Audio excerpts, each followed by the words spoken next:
Happy New Year. Welcome back to the Call Up, the first episode of 2024. I'm Aaron Layton. He's Jack McMullen, and we're going to start it off with the top second base prospects in the sport. It's a position that honestly is pretty loaded, Jack, especially if you start to consider the players who could move off of short. But for the sake of this exercise, we are pretty much moving forward with either players who predominantly played second base last year, or players that we feel it's pretty much almost a guarantee that they will not play shortstop. Because when you're ranking shortstop prospects, what's kind of baked into that is the probability of sticking it short. And of course, that's why the defensive side of things is so important. So it becomes a little bit convoluted there. So we wanted to stick straight to it. Guys that we really think are going to be second basemen and, haven't already or aren't still trying to fight to stick it short. But I know that can kind of become a little bit of a gray area.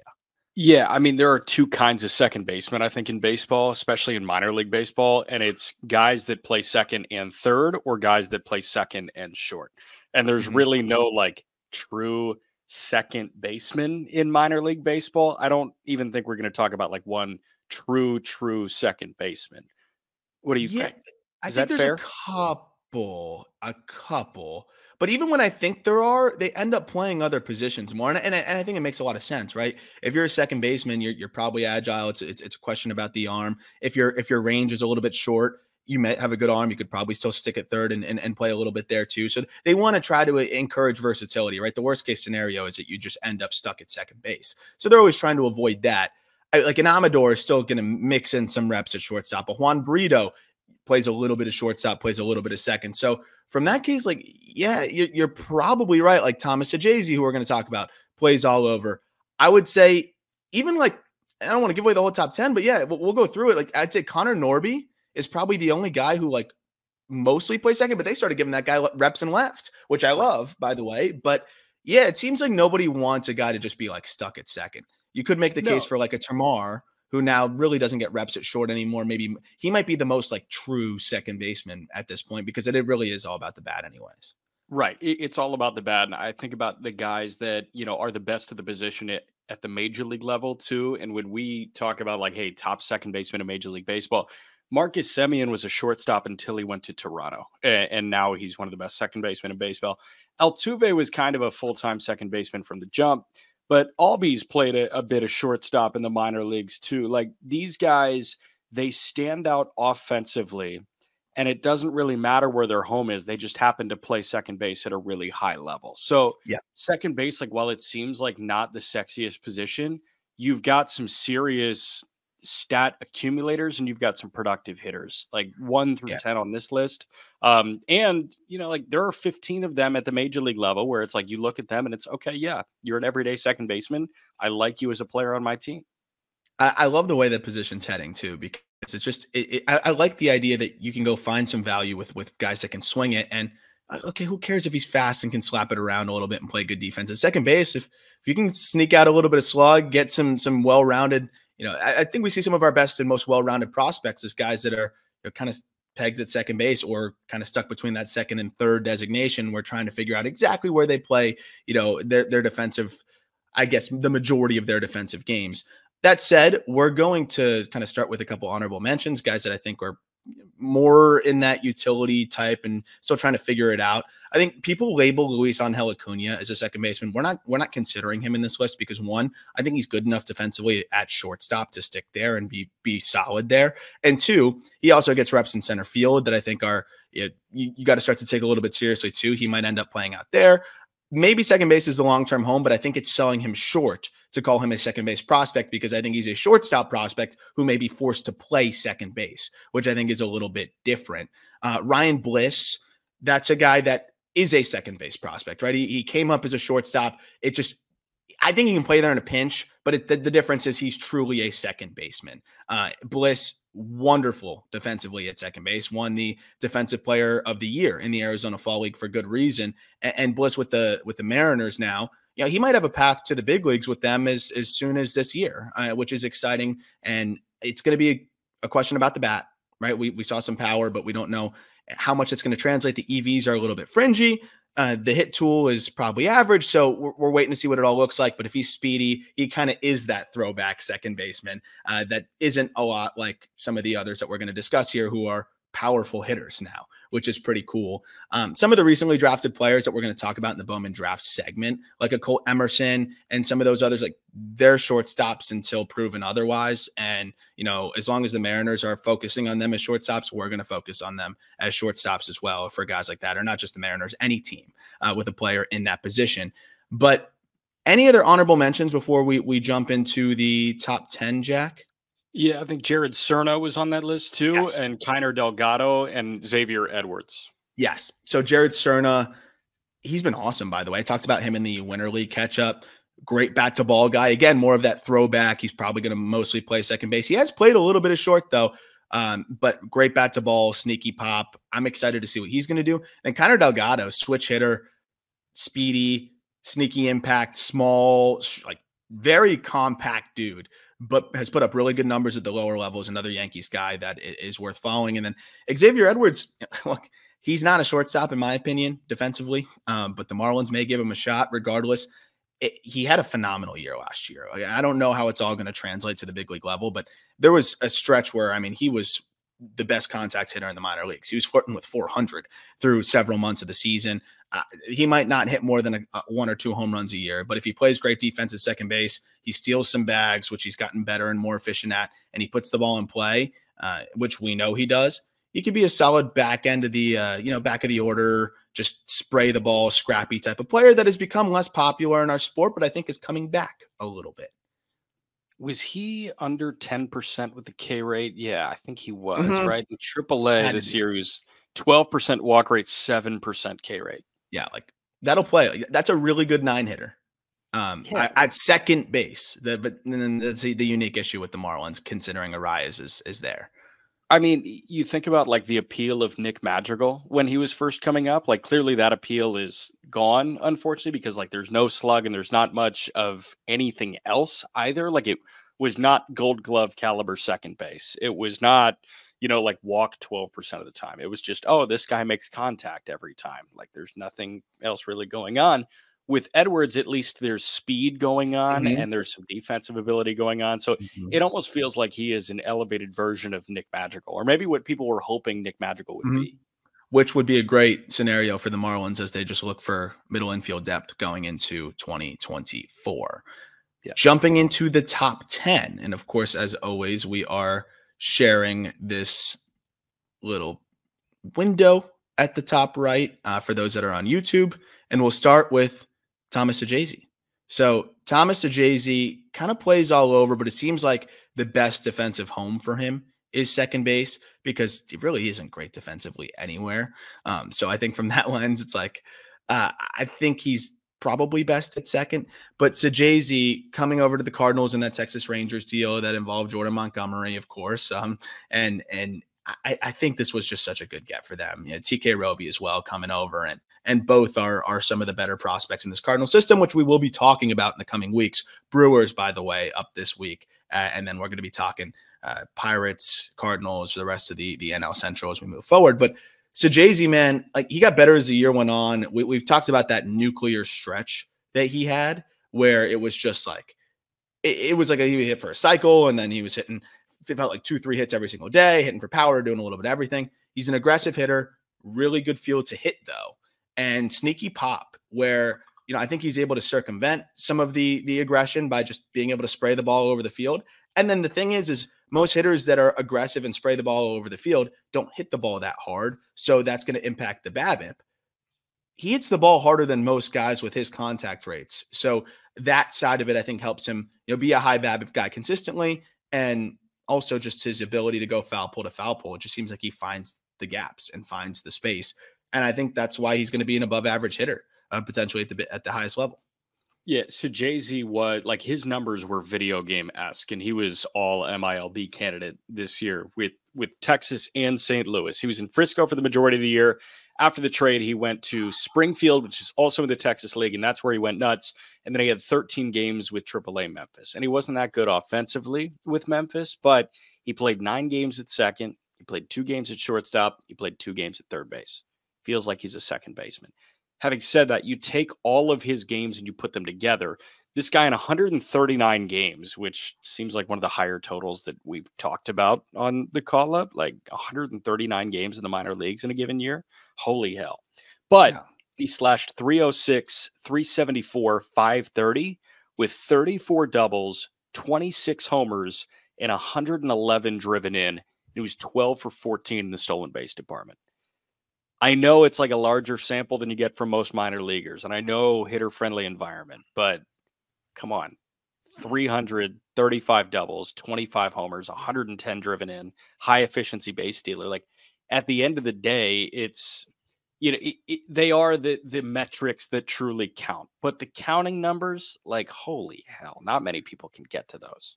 And I think he's a fantasy darling for that respect too. You know, for those who listen that are always looking for their, you know, fantasy baseball angle, he's not going to light it up in any specific category, but he's going to give you a little bit of something in every category because of the way he plays. He's another one of those hard-nosed, I think, get the most out of each of your skills and tools types of players. The opportunistic base stealing, like I think that's going to translate at the highest level. And then the thing too is, again, the EVs are average, maybe slightly above, but he puts the ball in the air consistently, and it's a simple swing. It's really throwback, you know, no batting gloves. His feet are almost moving in the box a little bit, where he's just so relaxed. He looks like he's up there playing wiffle ball, but he's able to consistently drive the ball in the air. That results in a lot of doubles and more home runs than most guys. So I think JayZ can be an above average regular, and just another guy in the fold here for the Cardinals. Is you just wonder, what are they going to do with all this upper level infield depth? And are they going to finally, you know, make a little bit more aggressive of a move, or are they comfortable going to Kyle Gibson in game 3 of a postseason series? We'll find out. I think the latter. Time is also on JayZ's side. He's 21 years old. He's the same age as Mason Wynn. Very young for how high he is, you know, in the pecking order in terms of climbing up through the minor leagues, which says a lot as a 5th round pick, you know, in 2020. Number 9. Now, you know, his former org mate, Justin Fosu, checks in from the Texas Rangers, a 1st round pick in 2020. And Fosu, for me, it's just all about the hit tool. I mean, this is one of the best hit tools in the minor leagues. It's borderline plus. I think you could really make the case that it's a 70 hit.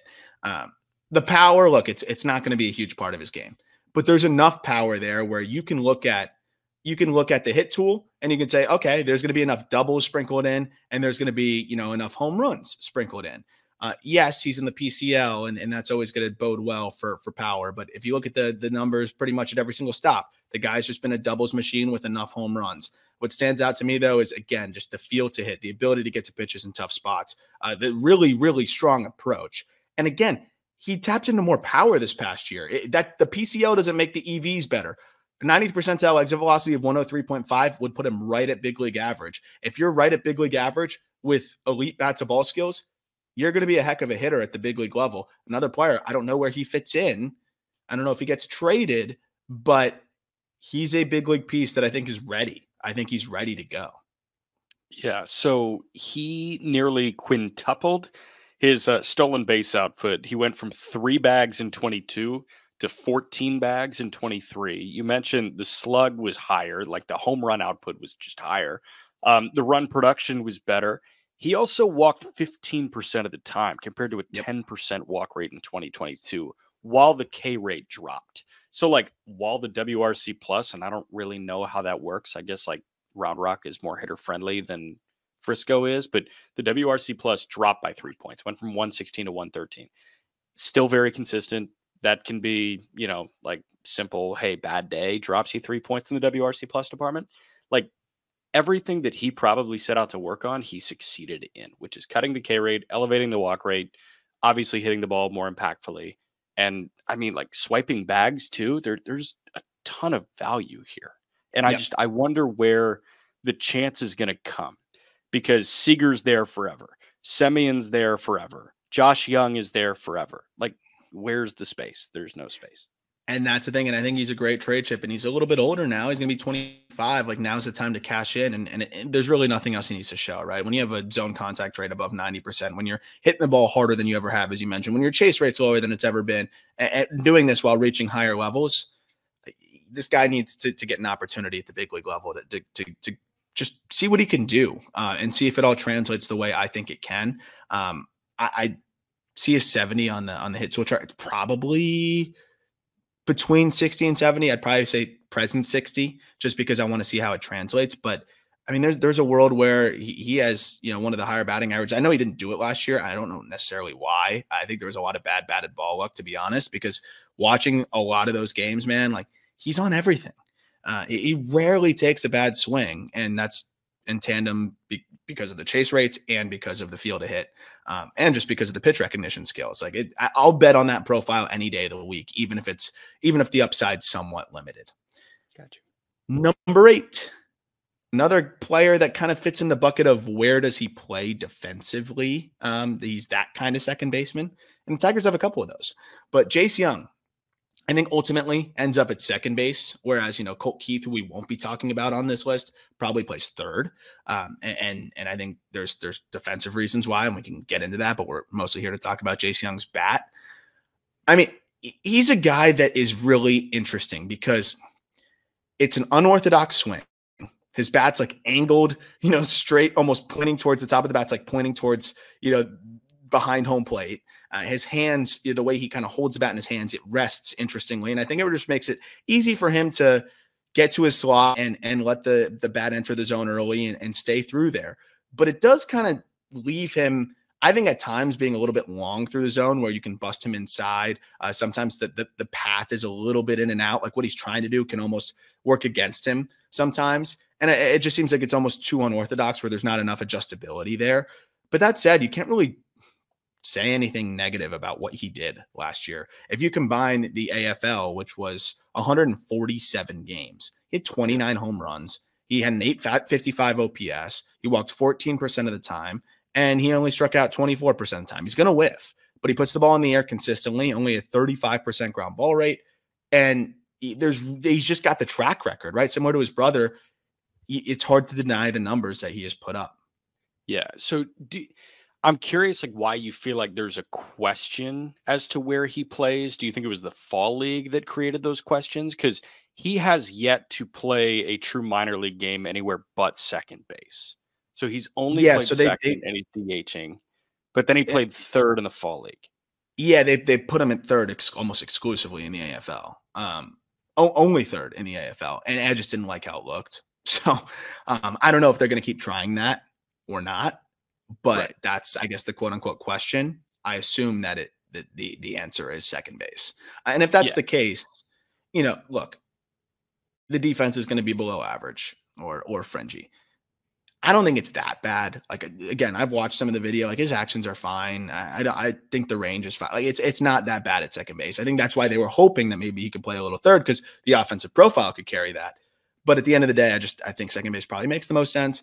And he's going to try to probably follow that Edouard Julien mold, right? Where I think there's better on base skills with Julien, obviously, because he walks with the best of them. But we started to see Josh Young really tick up in the walk department. And I think Josh Young's more athletic than Julien. I have more confidence in Julien's offense translating at the highest level consistently.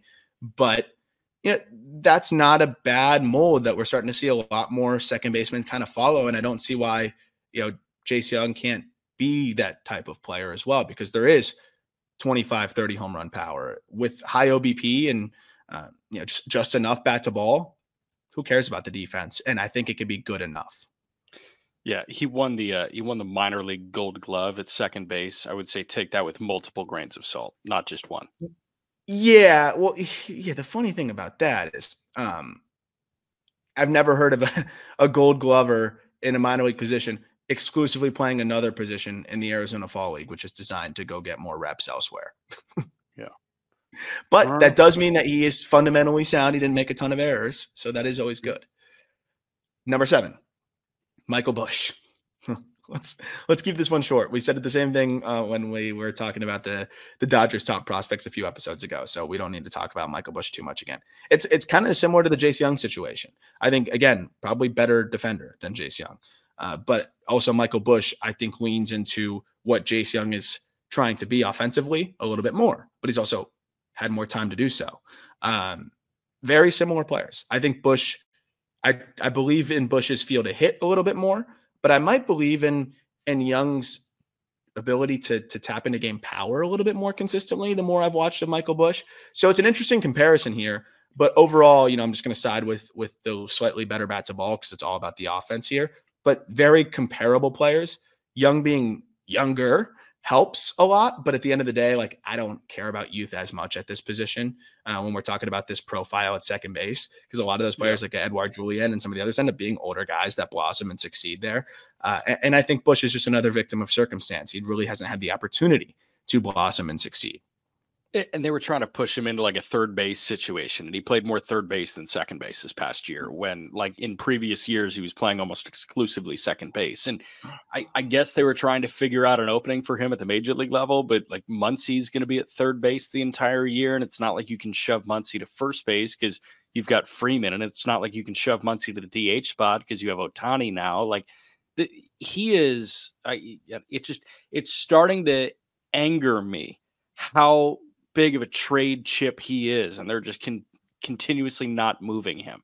Like him and Miguel Vargas, like do something for like those guys' sake. Like let them go play every day somewhere else. And that's 100% where I'm at with Busch. And I just, it might be one of those things where they really like Busch, they like his offensive potential, and look, no one's going to put a huge value on him because, I'm not saying nobody, but he's not going to be the headliner in a deal because look, he's limited. And I think he's a great piece in a deal, but in a Glass Now trade, like it's the last thing the Rays want at this point, right? They've got Jonathan Aranda at home. So there's a lot of interesting scenarios there where it's maybe just the right opportunity hasn't lined up trade wise. But at this point, man, like, especially when they're going to have another 40-man crunch eventually, you wonder if they do finally give him an opportunity to play elsewhere, because again, the underlying data is just fantastic. Even if you add in the big league games, zone contact rate at 85%. He only chases at a 20% clip, and he hits the ball hard. So like, honestly, the offensive upside in terms of the hit tool, I think gives him a little bit more of an edge over JayZ Young, because 85% zone contact between the big leagues and AAA is really impressive, where, JayZ Young, I think there's going to be a little bit more whiff and comparable ability to walk.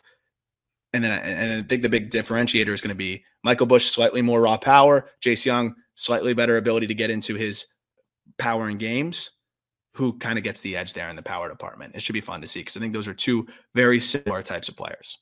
It also just feels like he is the price of a closer. Maybe he and one more is the price of a good closer. And you see the rumors that the Dodgers are in on Josh Hader. Like, why not just go trade excess for another guy that you don't have to pay $100 million to? Like, correct. I think if you came to the Guardians with, hey, Michael Busch and one other piece for Emmanuel Clase, like they're totally entertaining that.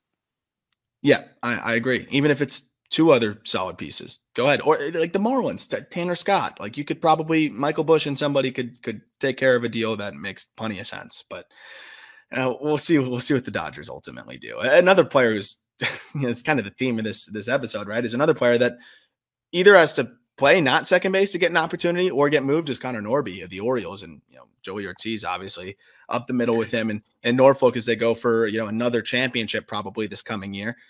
Norby, look, it was almost an interesting season, because I felt like I would check in, I think the first month into the season, he was struggling, and, you just didn't hear much because there were so many good players in Norfolk. So, through 20 games, he had a 680 OPS, and I'm like, I wonder what's going on there. And then he got really hot, but you didn't really get much fanfare there because you had Jackson Holiday reaching AAA. You had Basayo doing all the things he was doing at the other levels. You had Kerstad balling out in double and AAA. You had Kauser balling out and eventually getting promoted. So I felt like what Norby did kind of got swept under the rug. But over his final 60 games, Norby slashed 306, 386, 533. It's a 920 OPS, 11% walk rate, 19% K rate, 11 homers, 30 extra base hits in those 60 games.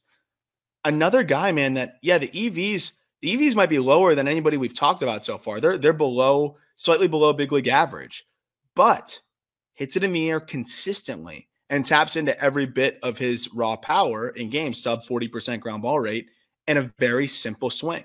I love the no stride with 2 strikes, put the ball in play, spray it all over the yard, and it balances the tapping into game power and hitters counts, and also being able to stay alive and keep the K rate low in 2-strike situations. Norby's just a really safe bat at second base, And I think they really like him because that's why he saw a lot of action in left field. The Orioles may believe in the bat so much that they want to keep him and move him into the outfield and maybe move one of the other outfield bats. He is he's the number 6 second base prospect in baseball. He might not be the number 6 prospect in the Orioles system.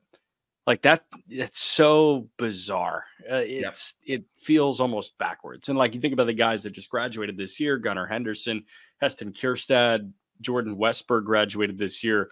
Kauser still has some eligibility. So like, stop me when Norby slots in.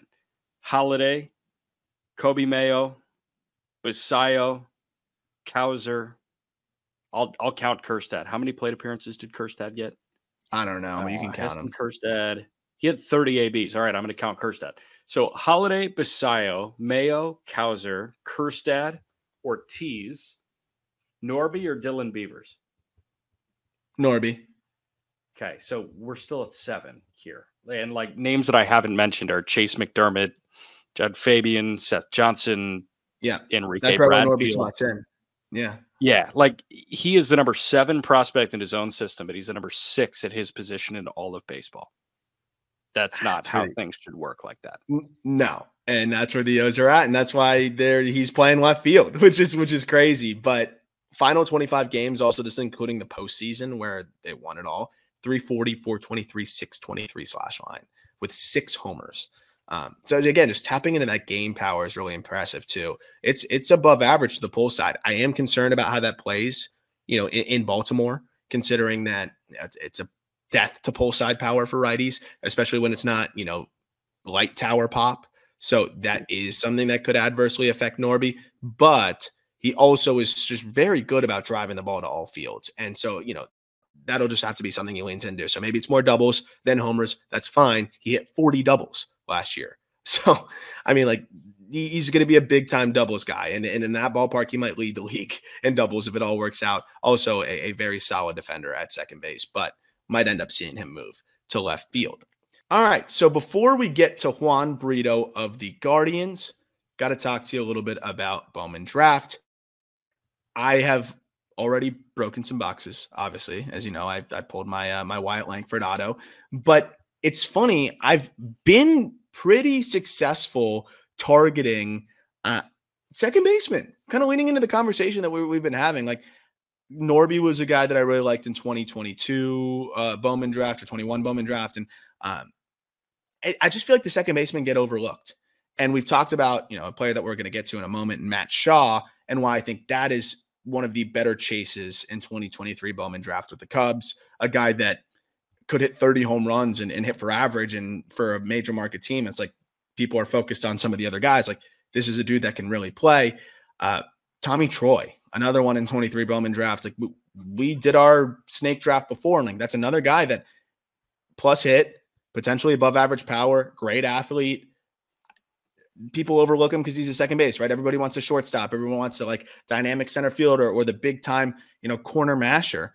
But those guys could be all-stars. Those guys could be multi-all-stars. So I think the second base position can get a little overlooked in Bowman in general. And then in Bowman Draft here, there's a couple guys that are pretty much already kind of relegated to second base in Shaw and Troy. But then plenty of guys that even if they make the move to second base, I would absolutely love to have a bunch of cards of. Like if I'm breaking Bowman Draft, I'm holding a Colt Emerson, of the Mariners, even if they told me he's moving to second base tomorrow. I don't care.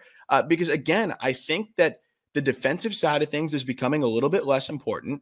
Teams will draft shortstops that they might not be sure are going to stick there because they believe in the bat. And I think Emerson can stick it short, by the way, but just an example, if he gets bigger and heavier, and he can't, I still love collecting second basemen. And I think some of the cards that are available, headlined by Shaw and Troy, are a big reason why I think that's an underrated position in this product. Yeah, and I think those two especially, it helps that they're going to be on teams that are going to be good for a long time. Mm-hmm. Like they are on young teams that are going to be playing a lot of nationally televised games. They're going to be in the postseason, and that does matter. I look at Ozzie Albies' baseball reference page, and I also just kind of look at the price point for his cards too. Albies is 30 homers. Every year it's 25 to 30 homers, it seems. And he's always, racking up the RBIs. And I know that, there are card collectors that do love the counting numbers, because at the end of the day, if you grab a guy that, like if you're looking for a prospect that has 40 homer upside, best case scenario is that guy is knocking on the door of the 400, 500 home run club.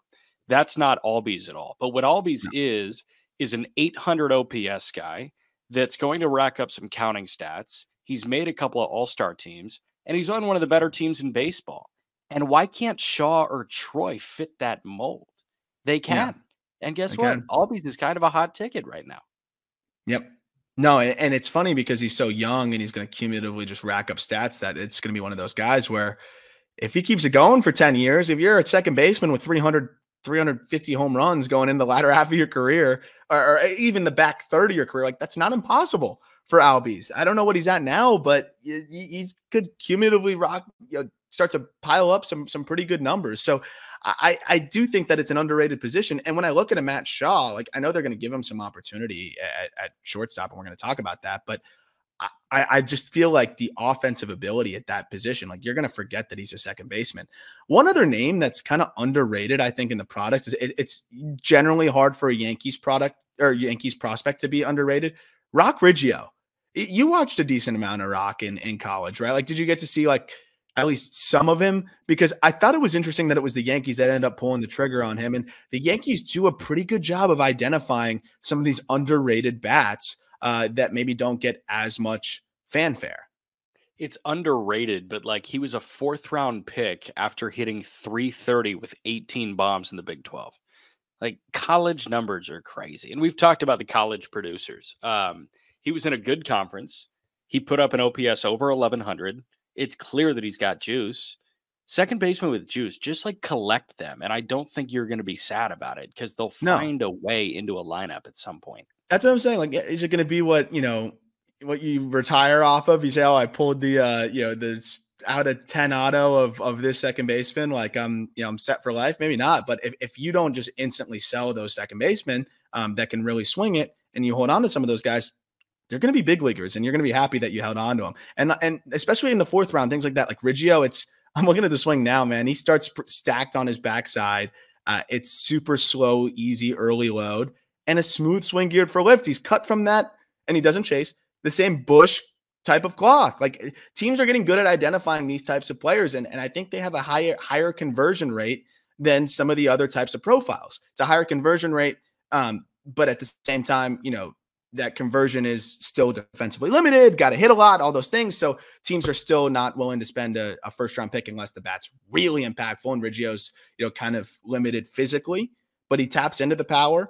And I think it's just a spot where you can find some good players and some gems. And Riggio is a player that, if you're attacking some higher names and you end up pulling him, like, don't be upset. Hold on to it because people just neglect this position.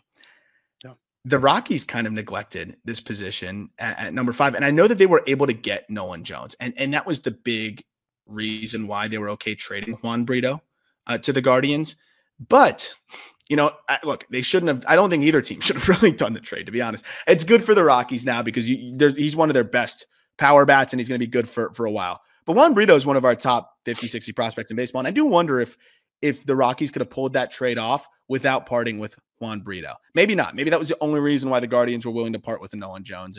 And what I'm saying is a waste of time. But Breo was a $60,000 IFA signing. The Guardians are good at identifying some of these guys, but they've also been, on the other side of a deal like this and a couple deals like this. So, I do wonder if they could have held on to him because the Rockies, I think, could, Juan Breo and Adeo Amador and Tovar, and like that would be just a ridiculous amount of talent in the middle infield because Bredo's a plus hitter.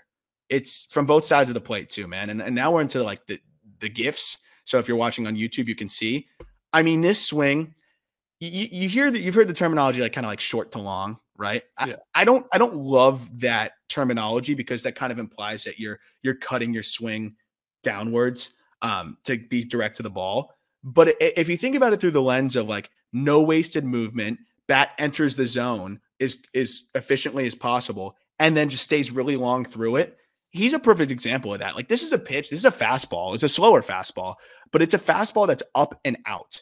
And he gets not only to it, but he's still able to drive it in the air. And just look at the finish, man. It's like that loose one-handed finish where you could just see that the path is so clean and efficient.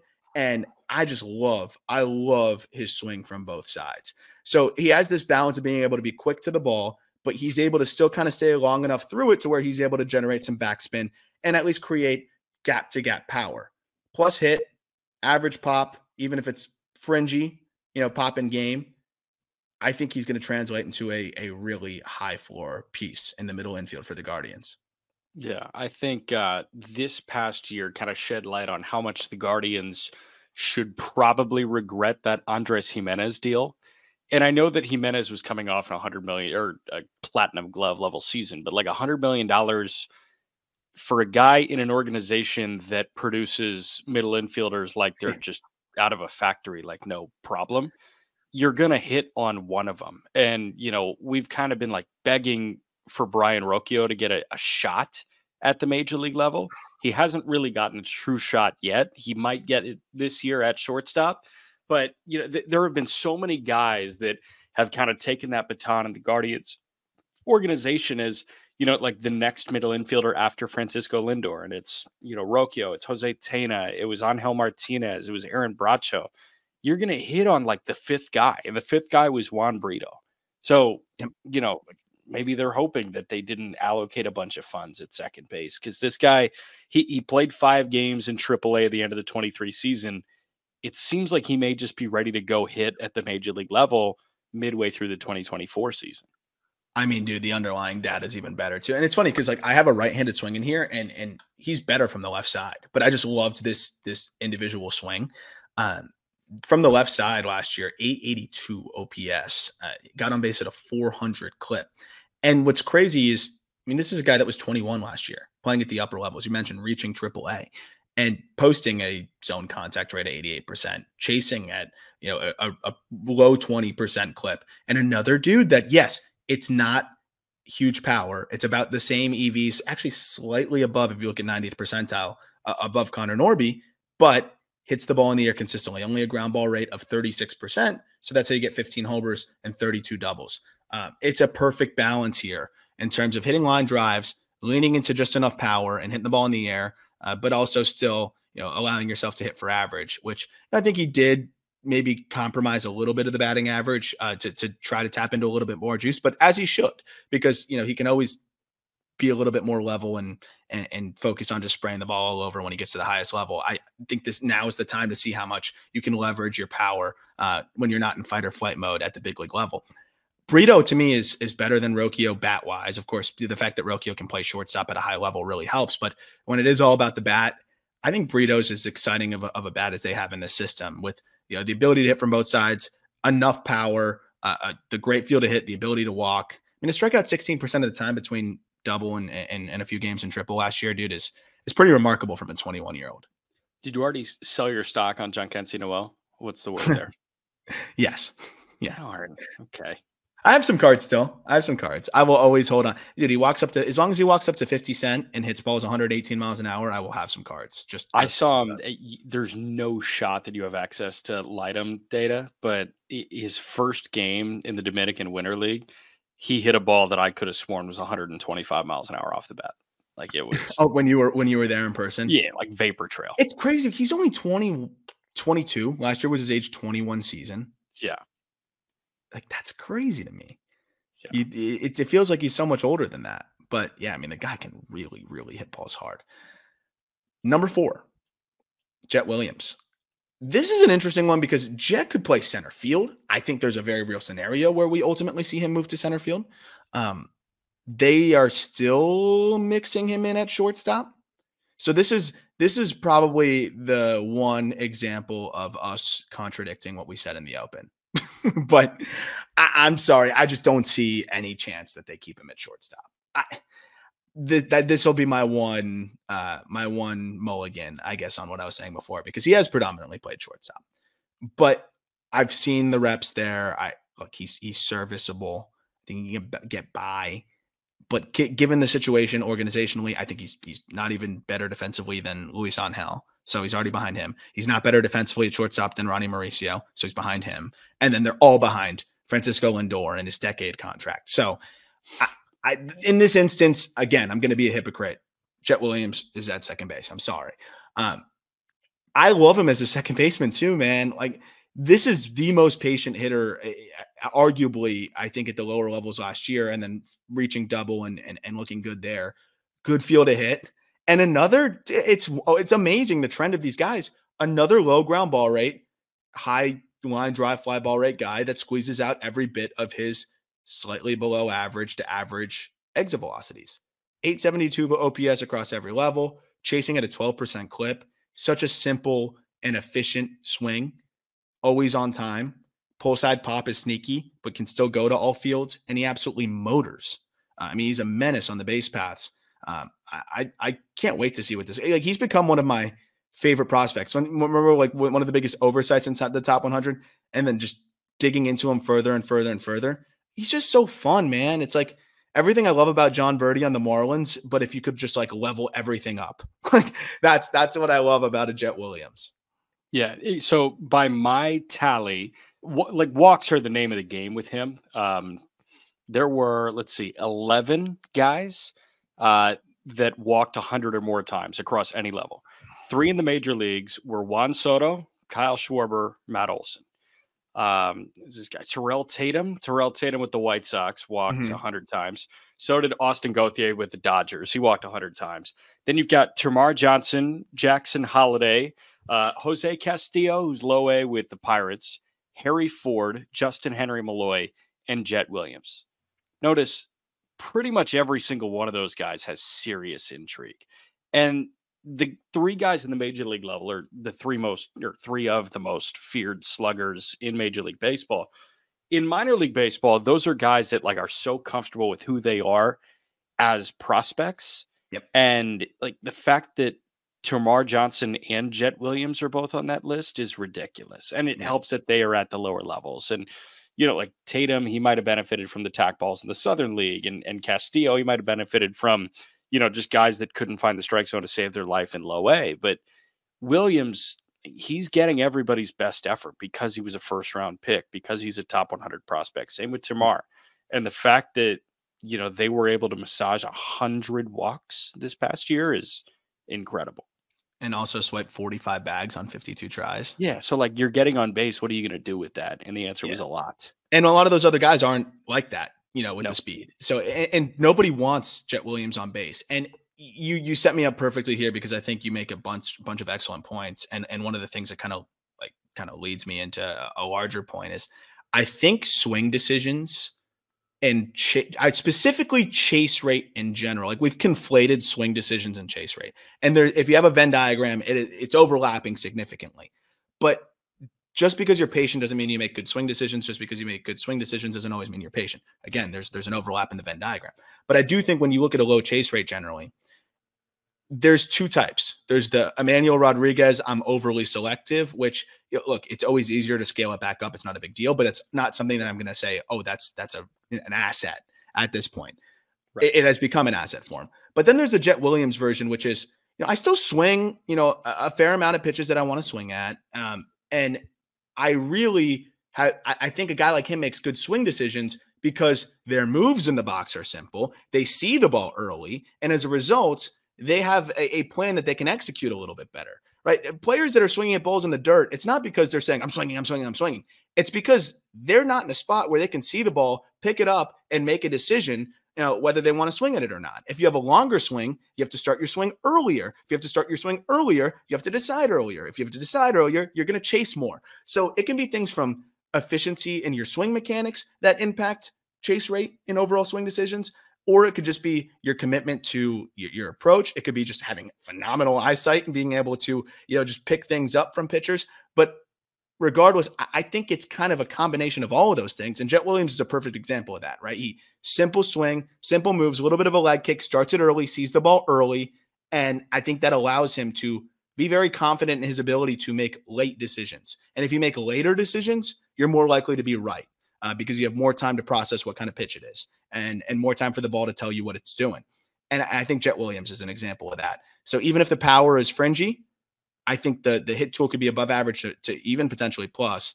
and there will be enough in there with the approach to I think, keep the OPS over 800 when it all comes together. Sweet. Number 3, Matt Shaw. Another player who got some reps at short, but I just don't see it happening with the Chicago Cubs, and played plenty of second base as well, and is expected to. Again, all about the bat with Shaw, and a Bowman Draft guy that, again, I will just collect in droves. Every time I pull a Matt Shaw out of one of those packs, I'm just putting it to the side, and maybe even getting ready to grade it eventually.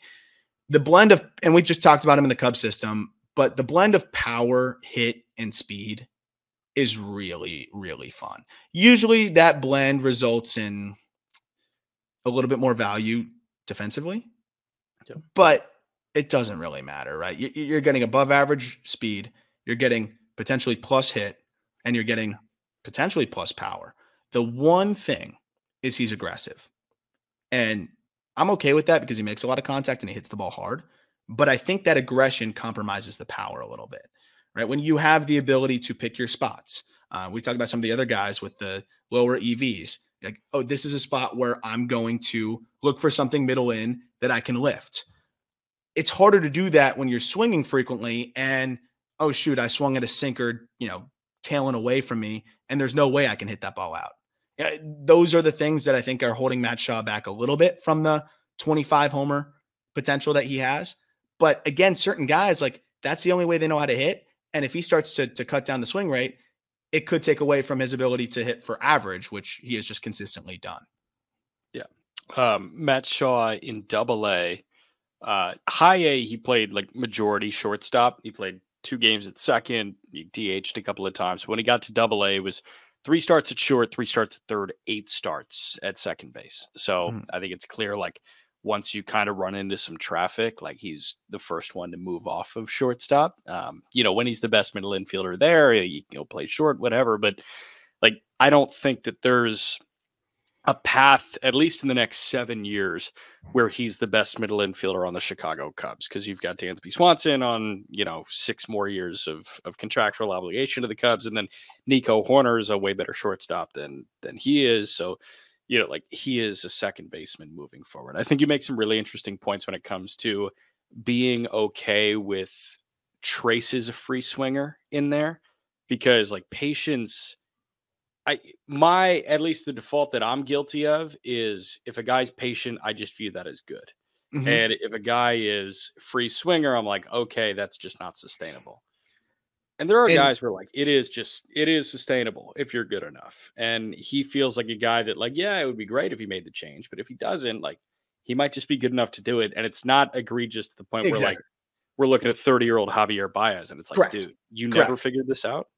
I call it like the buffer zone, right? Like, if you excel at other things, you can be in, and you're in the buffer zone of chase rate. Like, so he's a 31% chase rate in his 40 plus professional games. If you're elite bat to ball wise, that's fine. You're still in that buffer zone where, like, I'm okay with that. If he's chasing 40%, then I'm saying, I don't know if that's going to translate, right? Pitchers will be able to start to exploit that. But he's still in that gray area where it's probably fine, especially when your swinging strike rate is 7.5% and you hit the ball as hard as you do, as Matt Shaw does. So, yeah, maybe as he gets a little bit older, he cuts that chase rate down by 5%, and all of a sudden he's walking more. 31%. 31. Okay. I mean, like, Bryce Harper, for example, is like 37% chase. That's what I'm saying. So, like, again, when you have a special ability to hit, and Harper's buffer zone grows even bigger because he's, a generational talent. But generally, my buffer zone on the chase rate is, like, I can palette it. And this is just based on, like, the sorting I've done, like, just being able to, like, go through historical data of prospects and all of that stuff. Like, generally, once you get over 35%, it gets pretty hard. You got to really excel at some other things. Shaw is at 31%, excels bat to ball wise, excels with the EVs. You can palette it. And I think that's why he's going to be a really good player. And also, if he puts the ball on the ground a little bit more, he's going to leg out some singles too. Like, you can motor, but a guy like him, I'd love to see that ground ball rate come down a little bit, because it was flirting with 50%, in that pro debut. I got some good notes for you. Chase rate, notable guys at the major league level with a 31% chase rate this past year. Austin Riley, Jose Ramirez, Kike Hernandez, Tommy Edman, Jake Cronenworth, Francisco Lindor, Corbin Carroll, Lane Thomas, Matt Vierling, Zach McKinstry. It's a good list. It's a good list. You got to hit. And I they're think good Matt Shaw hitters. can Like really freaking hit. We don't look at any of those guys and say you chase too much. No, not really. So not we're really. good. I love it. Number 2, total opposite now. And pretty much everything other than we've talked about, just like for Tomar Johnson of the Pirates, just the adaptation of the perspective of him. It was supposed to be the hit tool over everything, right? Oh, this is a 70 hitter, one of the best high school hit tools we've ever seen. And we'll see where the power is. We've talked about how it's now, this might be almost plus juice, but there's some whiff, man. Like there's a fair amount of whiff. Hedges that with an extremely patient approach. Him and Jett Williams were the only teenagers since 2005 or whatever it was to walk 100 times in a minor league season. Like, that's why I love this guy. Like, he's going to strike out. I think he's going to get better and cut down on the whiff. Remember, he was 18 last year. He's 19 and a half right now. Like, that's crazy. And to have the power that he has, I mean, he's already posted exit velocities of 112. He's already produced, at several stops as one of the younger players at those stops. He already walks, I think, with some of the best of them. And this isn't the passiveness. Like, I do think he makes good swing decisions. I just genuinely think that his swing is so violent and high effort that he's just going to whiff a lot. And like, again, you can palate that, I guess. I think there's going to be a world where Tomar reins it in a little bit. And, again, he could be a guy with 2 strikes. We've seen Bryce Harper's evolution, right? Where he used to really move and let it eat. And now we've seen him tone it down a little bit. And with 2 strikes, tone it down even further. I do wonder if there's a world where Tomar, the extreme barrel tip, that downhill, kind of tilt that he has, which I get it, dude. That creates some really good angles on the backwards move. Once you start to uncork that barrel, it creates really good angles, and you can really rotate and be really explosive. I get that. And that's why he hits some pull side mammoth bombs. But it also is really hard to sync all that up. And it's also very hard to adjust from a very barrel tipped kind of contorted position. You are uncorking, and then to try to adjust the barrel, it can be hard. So being able to hedge that with a good approach that he sticks to helps, and attacking the pitches that he can hit really hard to his pull side helps. But I do wonder if there's a world where it's a little bit quieter, it's a little bit smoother, and he just leverages his ridiculous, unteachable bat speed to do most of the damage. Because how many swings have we seen? And I'm not comparing him to Bryce Harper, but how many swings have we seen from Bryce Harper where it's like, he looks like he barely swung there and he just shoots a ball out the other way? Like, I do think Tomar has that kind of pop. Maybe not total Bryce Harper pop, but he could still hit it over the wall the other way, just throwing his hands at a ball. But again, it's a guy you don't want to have him get away from who he is, but you do want to see something better than 73% contact in the zone. Yeah, so like soft swing, and I don't want to call it like soft swing, but Harper, without getting his A swing off, can put some baseballs out, and you think Tomar can do that too. But how many other 5'8" baseball players have we seen, like in baseball history, that can put up some of the gaudy like EVs that he can? Do you have any of the EVs in front of you? Like, I see a max of 112. Yes. So for those watching on YouTube, this swing that I have posted right here, that is the 112. A fastball down and away that you hit straight away center field. And that's 5'8", 175, 5'8", 180 should not be able to produce 112 miles an hour. And he's going to be able to produce more. Like, he's going to get stronger. Like, I don't think there's that much room for projection, but he's just naturally going to be stronger. I think, and I love that you said A swing, because I feel like he has one swing right now. Yeah. And, again, if you have one swing, but you hit 35 bombs, who cares? Just but do it. I think he has the ability to hit a little bit more. And I don't know if he's giving himself a chance to, with how much he's trying to let it eat in there. I mean, it is a big barrel tip. It is a big leg kick, and it's a lot to sync up. But when he gets his pitch, he doesn't miss it. So, it's kind of the question of like, do you want to be a mistake hitter who draws walks and hits a lot of bombs? Or do you want to be a guy that can maybe hit for a little bit more average? I'm so fascinated by his development. The reason why he's a number 2 second base prospect in the sport is, 1, I think he could be a very solid defender at second base. 2, I think that either way, he's extremely valuable. If it's closer to the Max Muncy profile, extremely valuable. If he hits even close to an average clip, then he's one of the best second basemen in the sport. So I like the range of outcomes. Even, I just feel like the floor it's a rare higher floor for a guy that whiffs as much as he does because of the power, because of the makeup, because of the approach. And I mean, dude, just look at the swing. I mean, in terms of path, you can't really teach that. I would just love to see a little bit of adjustability baked into it. How much money you think Dan Uggla made in his career? I know. Well, that's actually a great comp at like the lower end. He probably made almost $100 million. He made 75 mil over the course of his career. The Braves gave him like 60 M's, right? It's taken away from the Marlins. I think so. Yeah. Yeah. I mean, dude, Dan Uggla was good. And he's got a better approach than Dan by a lot.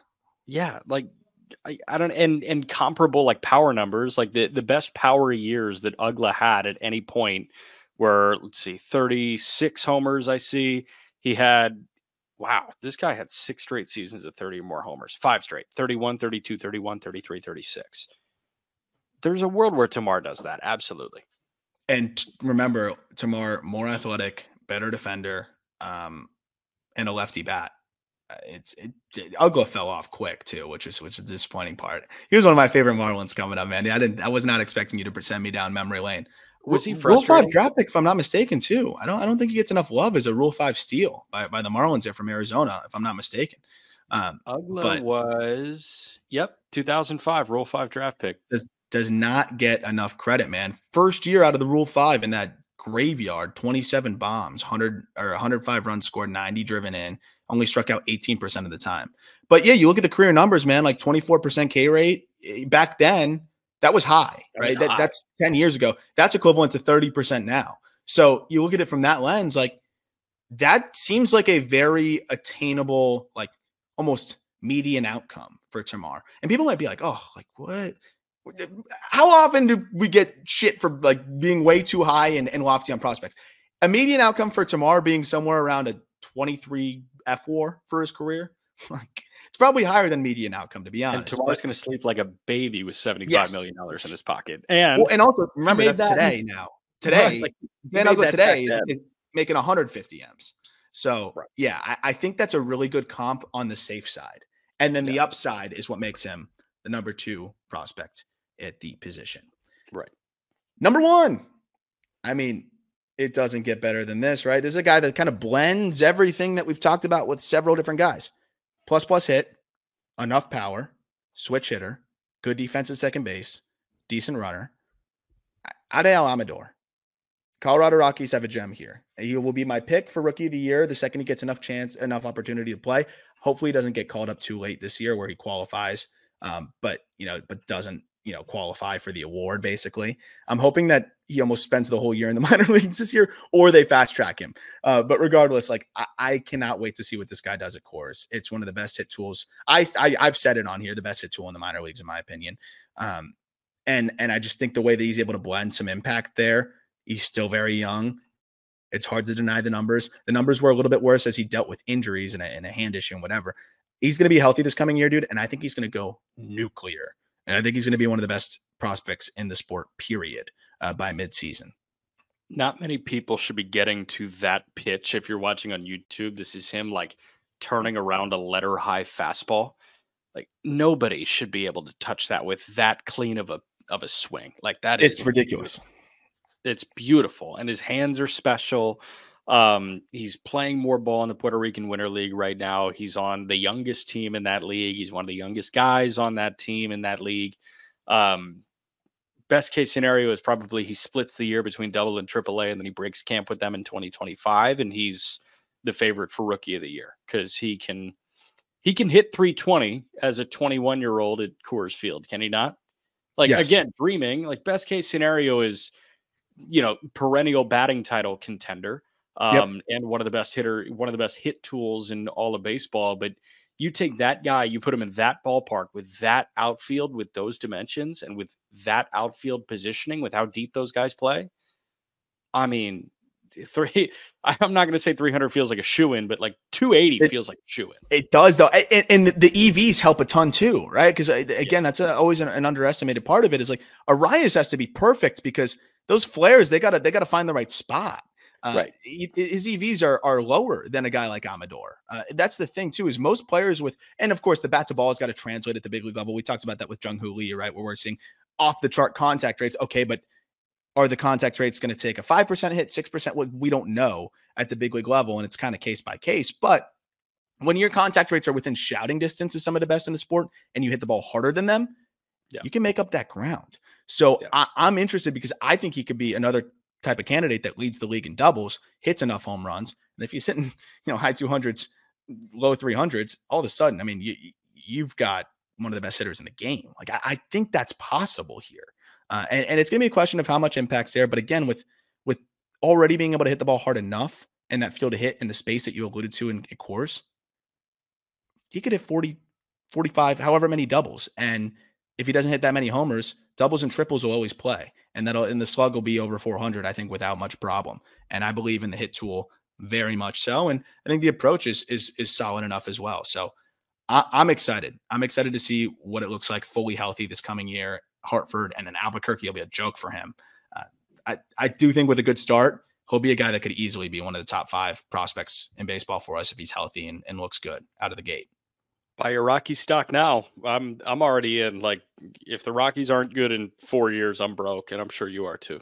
I've got all my stock in the Rockies. I'm ready to go. I hope they finally turn the page and play some of these youngsters, and Amador being one of them relatively soon, and less Brendan Rodgers, Ryan McMahon, Charlie Blackmon, and that stuff. But hopefully we'll get there soon. Amador will be a big part of that, and we will be talking Milwaukee Brewers prospects later this week.